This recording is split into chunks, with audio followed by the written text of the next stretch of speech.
आपको बताना है महालवाड़ी बंदोबस्त की नीति की पहल किसने की। सभी बच्चे बताएं जल्दी, सारे बच्चे जो जो कक्षा में मौजूद हैं। Who initiated the policy of Mahalwari settlement, क्या है सही आंसर?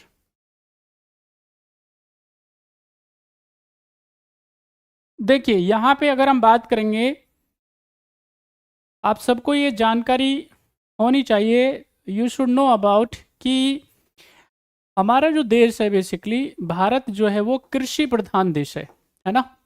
हमारा जो देश है वो कैसा, कृषि प्रधान देश है। यानी हमारे यहाँ पे क्या है, खेती को क्या दी जाती है, प्राथमिकता दी जाती है, प्रायोरिटी दी जाती है। यहाँ पे पहली जो प्राथमिकता अगर हम कहेंगे कि भारत की आज़ादी तक जो प्राथमिकता दी जा रही है वो किसको दी जा रही है, खेती को दी जा रही है, ठीक है कि नहीं। और बाकी सर्विस सेक्टर की जो हम बात करेंगे तो उसको बाद में प्रायोरिटी दी जाती है, ठीक है। यानी किसी की अगर हम सेवा करते हैं, आज की डेट में जो सर्विस सेक्टर जो है जो कि थर्ड लार्जेस्ट टैक्स सेक्टर है, समझ में आई, तो वो क्या है आप समझ लीजिए, वो बाद में आता था। यानी नौकरी वोकरी करना क्या था, शान के खिलाफ माना जाता था पहले। तो जो व्यक्ति खेती बाड़ी करते थे उनको बड़ा सम्मान मिलता था, रिस्पेक्ट मिलता था। सिर्फ एक ही रिलीजन है और उस रिलीजन को बोलते हैं जैन धर्म, जहां पे खेती जो है, खेती बाड़ी को क्या माना जाता है, निम्न कार्य माना जाता है। बाकी सभी धर्मों में क्या है, खेती को क्या माना जाता है, सबसे ऊंचा उत्कृष्ट कार्य माना जाता है। अब यहाँ पे अगर हम बात करेंगे तो तीन सिस्टम जो है बेसिकली, तीन प्रणालियां जो है वो चल रही हैं, ठीक है। उसमें पहला है, उसमें हम बात करेंगे किसके बारे में, एक है स्थायी बंदोबस्त, ठीक है कि नहीं, यानी इसको बोलते हैं आप परमानेंट सेटलमेंट। दूसरे की जब हम बात करेंगे तो वो हो गया महालबाड़ी या महालबारी बोलते हैं इसको, है ना, यहाँ पे लिख सकते हैं हम लोग इसको स्थायी बंदोबस्त के नाम से जानते हैं, ठीक है कि नहीं। इसको हम लोग बोलते हैं स्थायी बंदोबस्त, और ये है मालबाड़ी, और एक और है आपके पास में उसको बोलते हैं रैयत बारी।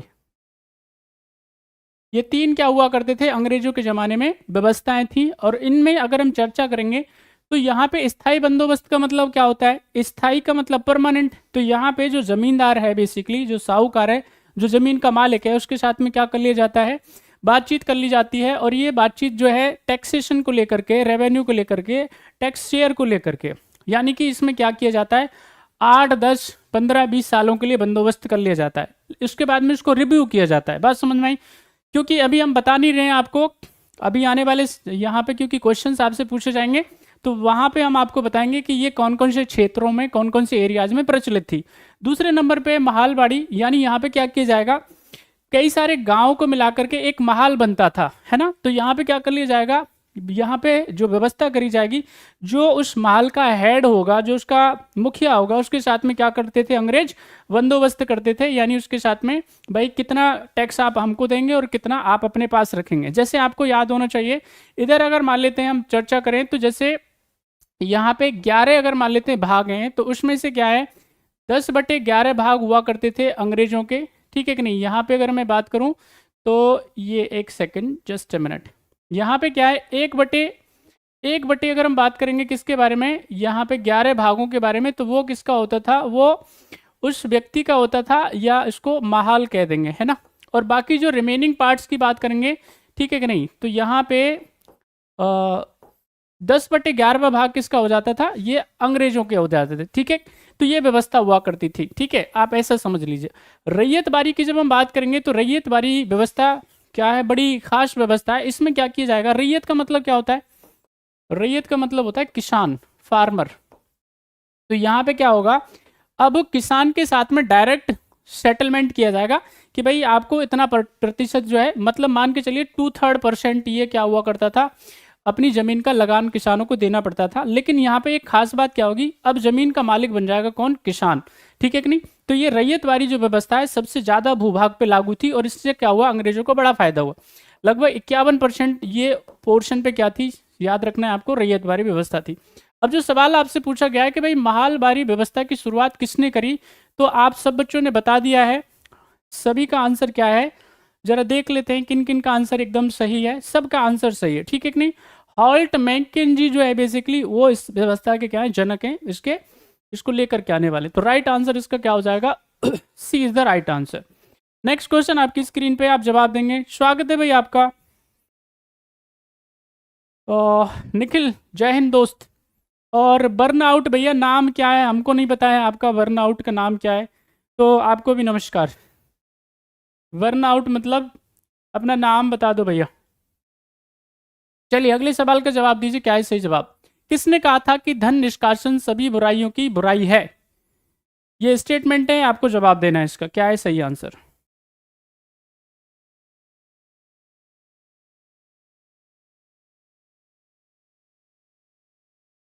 Who said wealth extortion is the evil of all evils?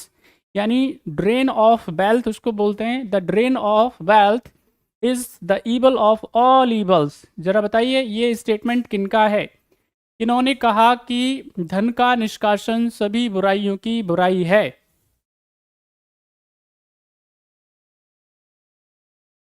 चलिए अब जिन जिन बच्चों ने जवाब दे दिया है जरा देख लेते हैं भाई। यहाँ पे जब हम बात करेंगे तो धन का निष्कासन जो है, जिसको हम लोग बोलते हैं ड्रेन ऑफ वेल्थ, और ड्रेन ऑफ वेल्थ की थ्योरी देने वाले हैं कौन? भारत के the old man of India के नाम से जाने जाने वाले, उनका नाम है दादा भाई नौरोजी। दादा भाई नौरोजी क्या करते हैं, ये देते हैं ये सिद्धांत, ये प्रिंसिपल। और यहाँ पे क्या है, इनकी एक बुक है, बड़ी चर्चित बुक है, आप सबने जानते भी होंगे, आपने पढ़ा भी होगा, ठीक है कि नहीं, poverty and un-British rule in India. ठीक है, तो वो क्या है, उसके ऐसे है, ये एक निबंध है, उसमें ये पहली बारी जिक्र करते हैं, उसमें चर्चा करते हैं। तो यहाँ पे क्या है इनका, ये अंग्रेजों को लेकर के, उनके ऊपर, अंग्रेजों के ऊपर क्या था, ये आरोप भी था, और उन्होंने इसको क्या किया, सिस्टमेटिक तरीके से पूरी दुनिया के सामने लेकर के भी आया कि अंग्रेज जो है कैसे भारत से पैसे को निकाल रहे हैं, और किस तरीके से क्या हो रहा है, भारत दिन पे दिन गरीब होता जा रहा है, भारत की आर्थिक स्थिति कमजोर होती जा रही है, उन्होंने ये बताया भी। तो यहाँ पे क्या है, उन्होंने 2-3 आइटम्स बताए। उन 2-3 आइटम्स की जब मैं बात करूंगा तो देखिए यहाँ पे क्या होगा, 1858 के अंदर क्या होता है, ये इसको बोलते हैं गवर्नमेंट ऑफ इंडिया एक्ट, यानी प्रोक्लेमेशन ऑफ क्वीन। जब क्या होता है 1857 की क्रांति होती है, तो 1857 की क्रांति के बाद में अंग्रेजों की जो अकल है वो ठिकाने पे आ जाती है ना। ऐसा प्रतिरोध, इतना जबरदस्त प्रतिरोध उन्होंने इससे पहले कभी देखा नहीं था। तो अब इन्होंने क्या किया, अब इन्होंने भारत के जो भी मामले हैं, चाहे वो सामाजिक मामला है, चाहे वो धार्मिक मामला है, चाहे वो राजनीतिक मामला है, उसमें नो इंटरफेरेंस की पॉलिसी को फॉलो किया, यानी कि अब कोई हस्तक्षेप नहीं करेंगे।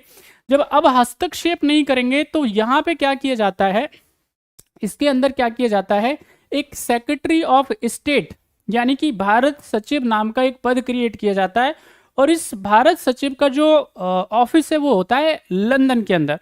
तो उसके जो जितने भी खर्चे हो सकते हैं, जो एक्सपेंसेस थे, उनको कहा जाता था होम चार्जेस। उसको नाम दिया गया था क्या, होम चार्जेस। तो वो होम चार्जेस भी यहाँ से दिए जाते थे, समझ लो आप, यानी उसके ऑफिस के खर्चे, साथ ही साथ में यहाँ पे जितने भी लोग यहाँ पे जो ब्रिटेन से आकर के काम कर रहे हैं, वो सारा का सारा पेमेंट लेकर के जा रहे हैं, और खर्चा कहाँ पे कर रहे हैं, वो कर रहे हैं ब्रिटेन के अंदर जा करके। यहाँ से क्या किया जा रहा है, रॉ मटेरियल लेकर के जाया जा रहा है बहुत सस्ते में, और उसके बाद में उसको क्या कर दिया जा रहा है, यहीं पे प्रोसेस करके महंगे में बेचा जा रहा है। तो उन्होंने क्या किया है, अलग अलग प्रकार से क्या किया है, इसको डिफाइन करने का काम किया है, और उसके बाद में इसको आगे बढ़ाते हैं आरसी दत्त। लेकिन फिलहाल तो इस क्वेश्चन का जो आंसर हो जाएगा वो दादा भाई नौरोजी है। The right answer is B.